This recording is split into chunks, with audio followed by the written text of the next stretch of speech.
we'll move straight along with our next fireside chat, where is Ram?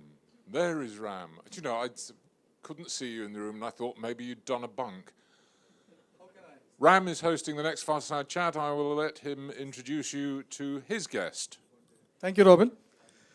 The next guest needs not much of an introduction, honestly. We have with us the Chief Technology Officer of Temenos, Tony Coleman. Put your hands together to welcome on stage.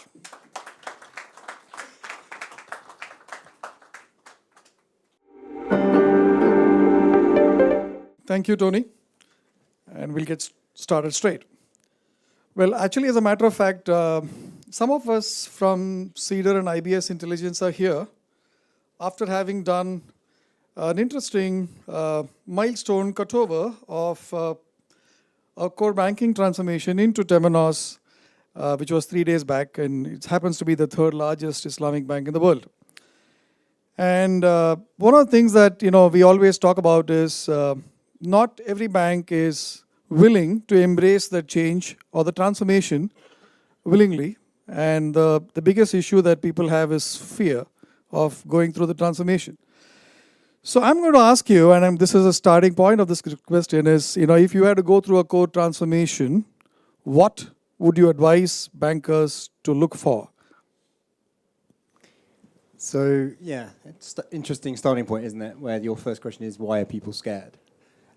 So yeah, fear is a big driver, right? Everybody, regardless of whether it's a mainframe or whatever tech you've got, your processes, everybody is familiar, comfortable, rightly or wrongly. But if you look at the drivers for these transformations, and I think, Anthony, I don't know, must have been a secret meeting somewhere where the phrase tsunami of regulation was coined, because I hear it a lot. And I think and I think it is the right phrasing as well, when you look at the drivers for the transformation, I think things like operational resiliency is a key one, along with a lot of the other regulation we see coming down the track. AI regulation, again, is going to hit us like a truck or a tsunami.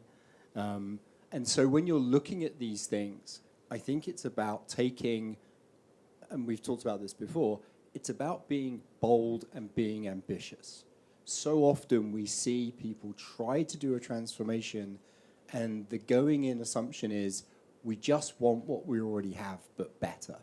We've all seen that conversation. And I would challenge any institution with that thinking to not just do what you're doing, but to say, okay, how do we leapfrog this? And how do we address these tsunami of regulations that's coming down the track? But at the same time, using things like putting the staff experience first that Sam was just talking about is really key because, again, in a world where your staff become arguably your best asset, then you need to keep them front and center of everything you do. Interesting. So this goes back to the discussion of the last fireside chat. Well, look, I mean, you've actually been looking at what's happening in the core banking world 25 years plus, and I know you've actually been an out-and-out Temenos. Did you say you were one of the first few employees of the firm? I wouldn't quite put it like that. I think my employee number was 36. So wow. Something like that. That says a lot. And therefore, I think the comment again is going to be about things have changed a lot since then. And banks are looking to invest in core banking, not only to leapfrog, as you talked about, but also to, quote-unquote, future-proof themselves with what's happening around. And we did have a long conversation this morning about modularity and microservices and so on and so forth. So what, as the Chief Technology Officer of a core banking player, what would you call as the key design considerations that goes in future-proofing, let's say, this technology transformation that needs to be done? Yeah, so one of the phrases we use a lot is the phrase, the best option is the option that gives you the most options. So that the best option is the option that gives you the most option. That's a tongue twister there. Okay. So if you follow that, so a lot of the use of the word option there. And so, we talked about good modularity and bad modularity and all that sort of stuff. Yes, flexibility is definitely a key part, and the ability to leverage incoming technology in a safe and responsible way. Now, the idea of human-centric, responsible AI is something that a lot of people are talking about, but I think you can apply those principles to pretty much all of your technology stack, and that's important to do so. In terms of, the things that you look out for, there's, some nearer-term stuff that we're looking at. Open finance was mentioned earlier today. I think that's going to be a key player.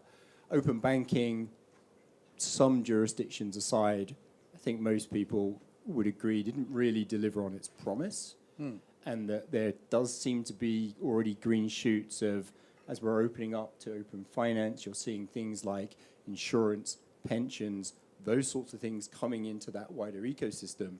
That starts to become interesting. So in order to future-proof your transformation, you need to be looking ahead for how you're going to play in those spaces. And so that talks back to flexibility. It talks back to things like, I'm going to say blockchain. But I don't mean blockchain in a kind of, let's just stick everything on the DLT for fun. But if you look at things coming out through the ECB around central bank digital currencies, we talked earlier about the idea that your current account's going to disappear and it's going up in the central bank. It could well end up being actual central bank digital currency becomes your piece. So your current account. So digital assets, all of those sorts of things starts to be interesting. But again, if I think back to flexibility, and we talked a lot about cloud native, and with respect to the AWS people in the room, there is an answer to what is the best deployment model. Yeah. It's not single cloud, and it's not hybrid, it is hybrid multi-cloud. We know this. I asked. Yeah, you asked the right question. But the wrong person. Well, there was an answer that you would expect.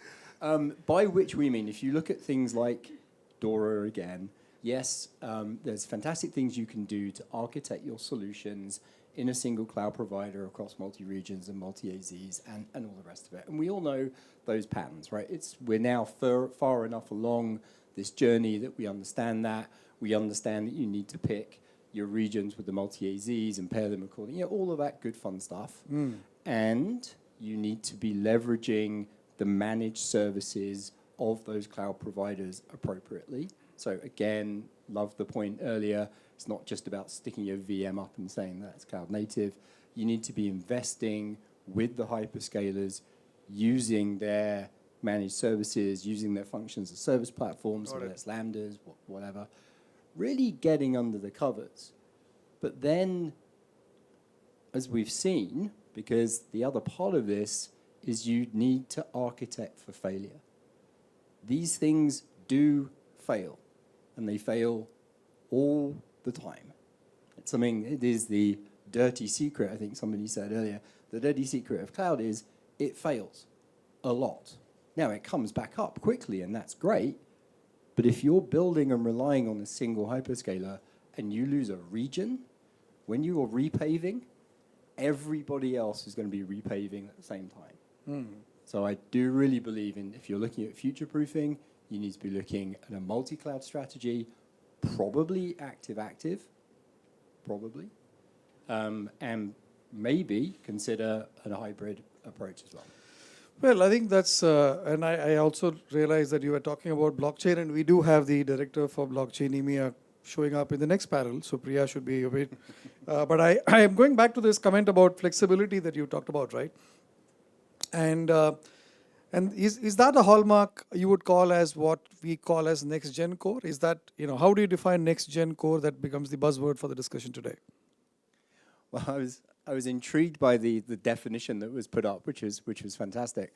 But I think if we're saying NextGen Core is 4th gen, isn't that current gen, depending on how you want to look at it? So if you say next gen, then what does a 5th gen core look like? Maybe that's a separate conversation. Flexibility definitely is, again, it's the option that gives you the best option, right? Yeah. So if you have something that gives you choice about where you're going to run that software, who's going to run the software, how you choose to deploy it. So yes, there are huge advantages to a distributed architecture, and whether you subscribe to a kind of a service mesh approach, or you're on the sort of more loosely coupled event-driven architecture side, which we are, then there are huge advantages to that sort of distributed architecture.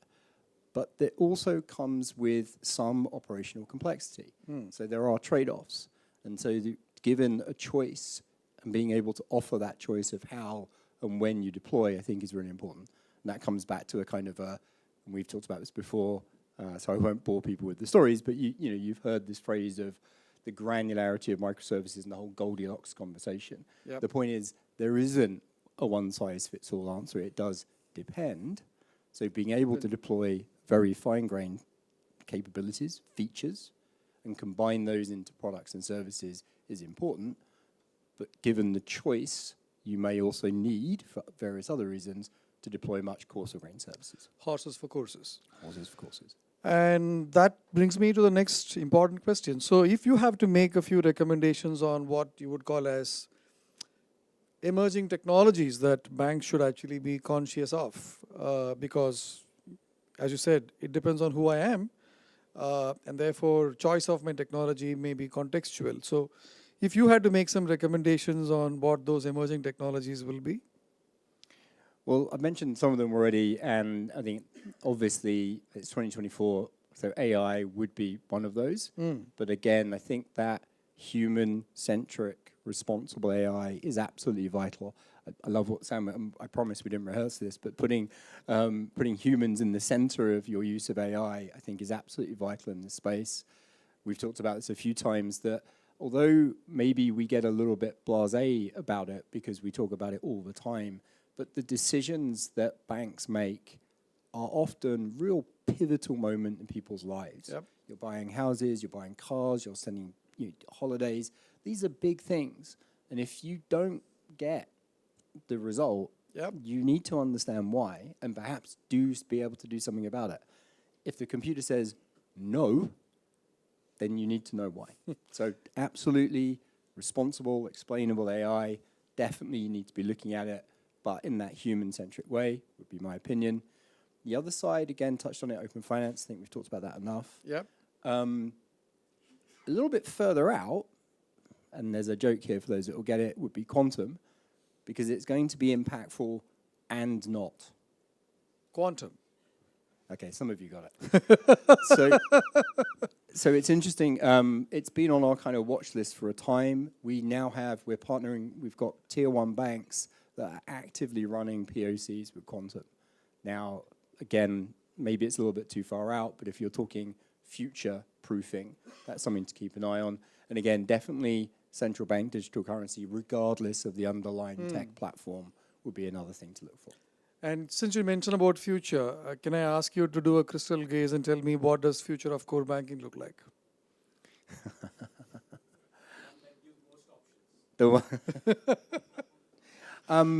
I think it will end up being much simpler and much leaner. So simpler and leaner. Talked about, some of the things about everything's common at a certain level.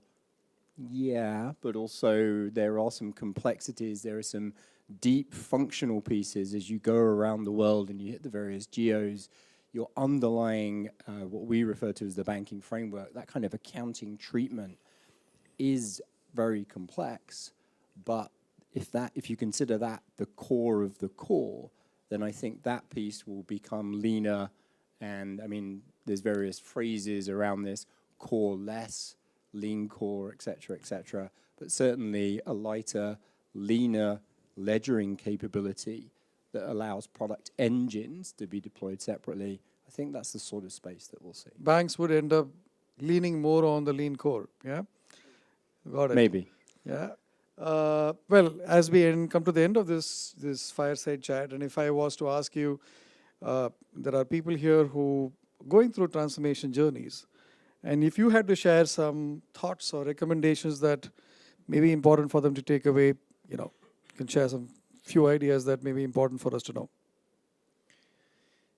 I think to try and summarize everything that I've just said in one sentence, it's really, so I think it would be flexibility, it would be keep an eye on the regulation. It's only going to get Tsunami of regulations. worse or better, Yeah. depending on how you want to look at it. There's going to be much more of it, not only in operational resiliency, but across the board.